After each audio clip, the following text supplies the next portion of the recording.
Je vous propose de voir ensemble l'explication de certains versets qui parlent du jeûne. Ces versets se trouvent dans Sourate al-Baqarah, la sourate de la vache, en nous basant sur le tafsir, c'est-à-dire l'explication, l'exégèse de l'imam Ibn Kathir, qu'Allah lui fasse miséricorde. Apprendre l'islam facilement. Assalamu alaikum wa rahmatullahi wa barakatuh. Alhamdulillahi rabbil alamin. Wassalatu wassalamu ala nabiyyina wa ala alihi wa sahbihi ajma'in amma ba'd. Dans cette vidéo, je vous propose d'étudier ensemble le verset 183 et 184 de la sourate de la vache, en nous basant sur l'explication de l'imam Ibn Kathir, qu'Allah lui fasse miséricorde.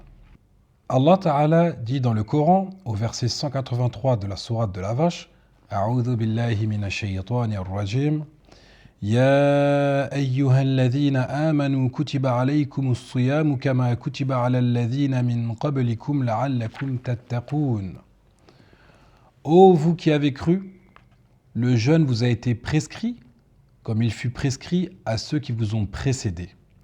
Ainsi atteindrez-vous la piété. Dans une traduction relative du sens du verset. Dans son tafsir, Ibn Kathir, rahimahullah, dit Allah subhanahu wa ta'ala s'adresse aux croyants de cette communauté, c'est-à-dire les musulmans, et leur ordonne le jeûne, qui consiste à s'abstenir de nourriture, de boissons et de rapports charnels.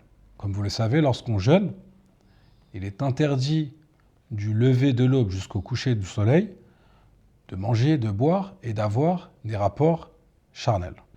Le jeûne consiste donc à s'abstenir de nourriture, de boissons et de rapports charnels avec l'intention de vouer cela exclusivement à Allah subhanahu wa ta'ala. C'est-à-dire d'être sincère. Ce qu'on appelle al-ikhlas, la sincérité. Effectuer cette adoration uniquement et sincèrement pour Allah ta'ala. Car le jeûne est une purification de l'âme des humeurs mauvaises et des comportements vils. En effet, le jeûne contient de nombreux bienfaits. Et parmi ces bienfaits, parmi ses objectifs également, le fait de purifier l'âme et d'améliorer les mauvais comportements.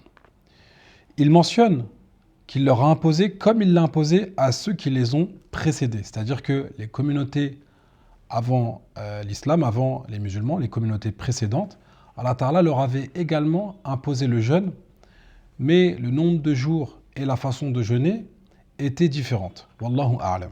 Donc Allah Ta'ala a imposé ce jeûne à ceux qui les ont précédés, qui sont donc un exemple pour eux. Ils doivent ainsi s'efforcer d'accomplir cette obligation mieux que leurs prédécesseurs, comme Allah Ta'ala dit « À chacun de vous, nous avons assigné une législation et une voie à suivre. Et si Allah l'avait voulu, il aurait fait de vous une seule communauté. Mais il a voulu vous éprouver selon ce qu'il vous a accordé. Rivalisez donc dans l'accomplissement de bonnes œuvres. » Dans la traduction relative du sens du verset, la sourate Al-Ma'ida au verset 48.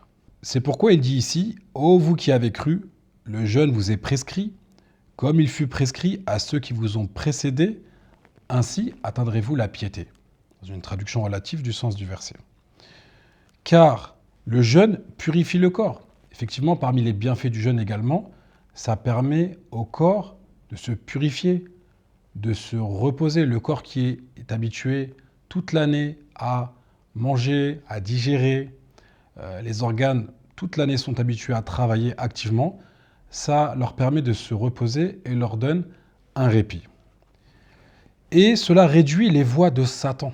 Car, comme il est mentionné dans un hadith, Shaitan, Satan, circule dans l'homme comme le sang circule dans les veines. Donc en jeûnant, cela va affaiblir le corps, cela va réduire le flux sanguin et cela va réduire l'impact du Shaitan, l'impact de Satan, dans le corps de l'homme.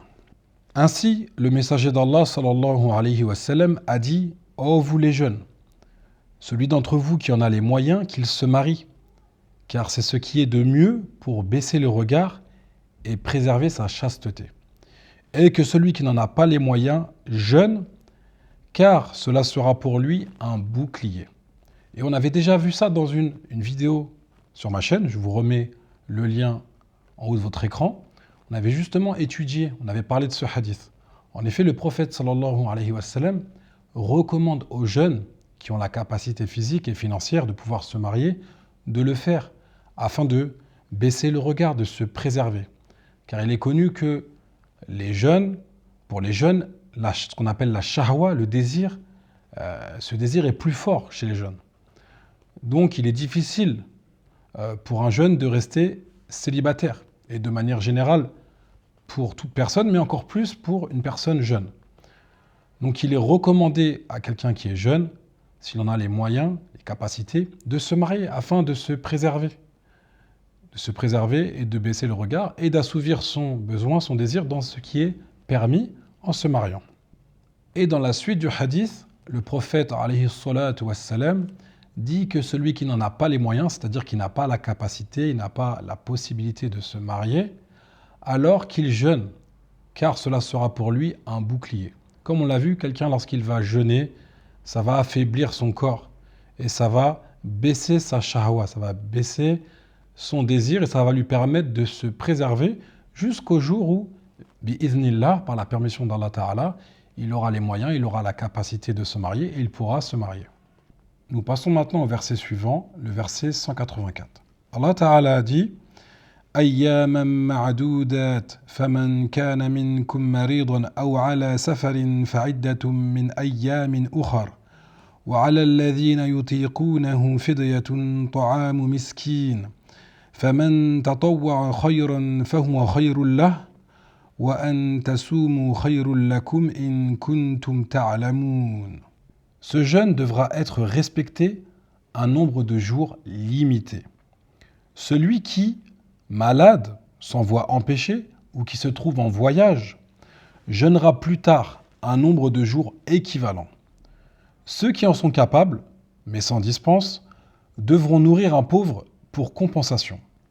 Celui qui en nourrit davantage, cela est meilleur pour lui, mais il est préférable pour vous de jeûner si vous saviez. Dans une traduction relative du sens du verset. Dans son exégèse, l'imam Ibn Kathir, qu'Allah lui fasse miséricorde, dit « Puis Allah Ta'ala expose que ce jeûne ne doit pas être respecté chaque jour, afin de ne pas épuiser les gens, et les empêcher de le supporter et de l'accomplir, mais uniquement un nombre de jours limité. Ainsi, au début de l'islam, les gens jeûnaient 3 jours par mois, puis cela fut abrogé par le jeûne du mois de Ramadan. » Donc là, effectivement, lorsque le shir explique ce verset, lorsqu'il est dit ici qu'ils ne doivent pas jeûner le mois entier, mais seulement un nombre de jours limité, comme le shir l'a expliqué, ça en fait c'était au début de l'islam. C'est-à-dire qu'Allah Ta'ala, par son immense sagesse, lorsqu'il a légiféré le jeûne, il l'a légiféré par étapes. Il n'a pas légiféré directement de jeûner un mois entier, car cela aurait pu être dur pour les gens. Du jour au lendemain de se mettre à jeûner un mois entier, ça aurait été dur de s'acclimater, de s'habituer à cette adoration en jeûnant un mois entier. Donc Allah Ta'ala au début a légiféré de jeûner seulement un nombre de jours limité pour permettre aux personnes de s'habituer à ce jeûne.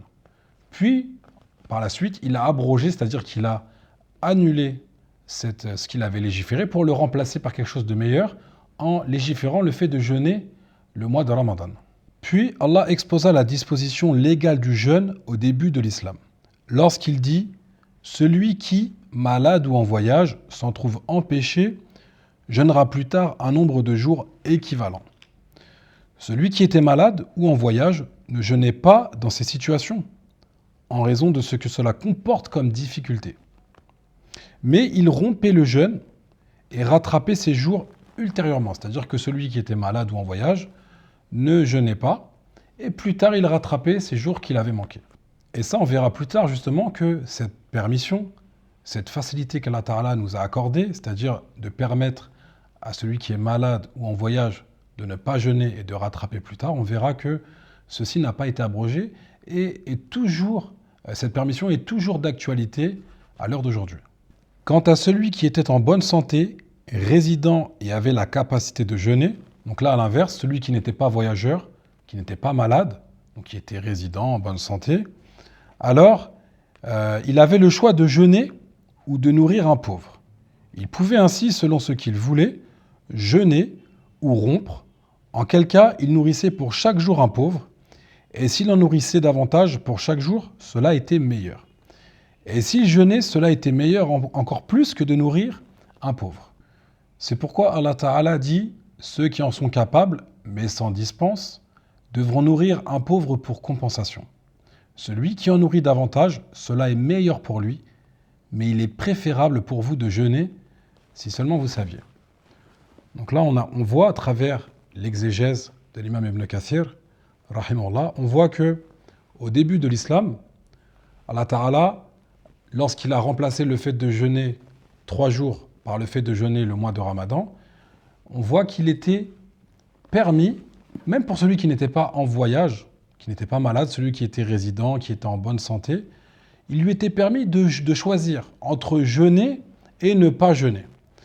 Par contre, celui qui faisait le choix de ne pas jeûner, il devait, en compensation, nourrir un pauvre pour chaque jour non jeûné.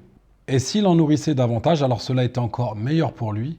Et s'il jeûnait, s'il faisait le choix de jeûner, alors qu'il avait justement ce choix de choisir entre le jeûne et le choix de ne pas jeûner, alors c'est encore meilleur pour lui de jeûner. J'espère que ces explications étaient profitables. Nous verrons dans d'autres vidéos, si Allah Ta'ala nous le permet, l'explication, l'exégèse des autres versets qui parlent du jeûne, Inch'Allah. هذا والله أعلم وصلى الله على نبينا وسلم سبحانك اللهم وبحمدك أشهد أن لا إله إلا أنت أستغفرك وأتوب إليك